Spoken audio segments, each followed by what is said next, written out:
Kiki back here with you, and I'm wondering if you're familiar with the raw foods movement.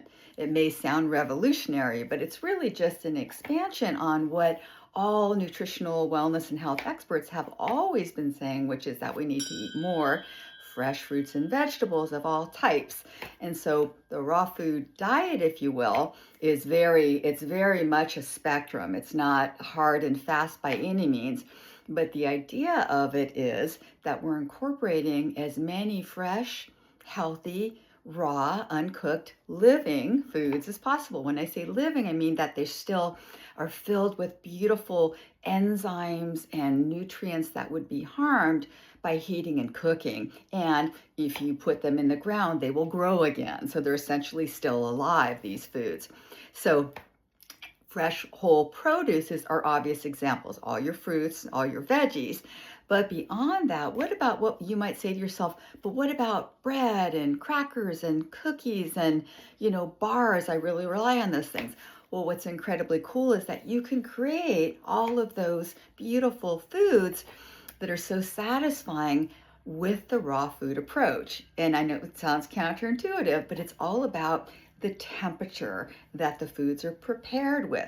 So research shows us that above 110 degrees Fahrenheit is when we start losing all of the naturally occurring enzymes in fresh foods, and much of the nutritional content is also destroyed with heat.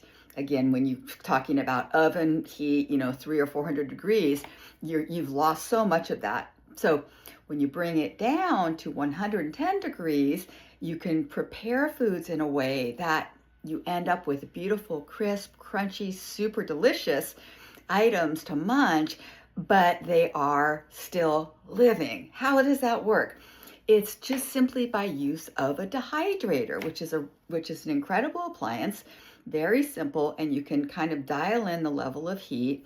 So if you prepare some like flaxseed crackers or some raw cookies or a raw cake, if you will, and all of that's forthcoming in terms of ideas and recipes, and you place them in the dehydrator over a longer period of time, maybe as 8 hours or even up to 4 hours, used to dehydrate rather than cook. So you end up with that tastes so delicious. If you've ever had kale chips, or that's a great example of a food that if it's done right, it's done in the dehydrator and they're not done in the oven, because when you prepare kale chips, was essentially taking fresh, cleaned kale and mixing it with a seasoning, dressing, or sauce, and then laying that out in the dehydrator, dehydrating it for a day or two, and you end up with these crisp, incredibly addictively delicious chips to munch.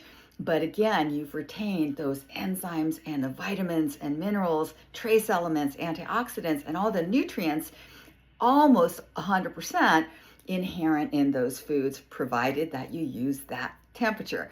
Now, this flies in the face of what most people think about cooking and preparing food. So I'm just giving you a little simple overview about this raw food approach, and we can go in a little more. I also just wrote a couple articles about raw foods at the Kiki wellness.com site under wellness news. So more to come on that, but thank you for being open to the idea. Cheers.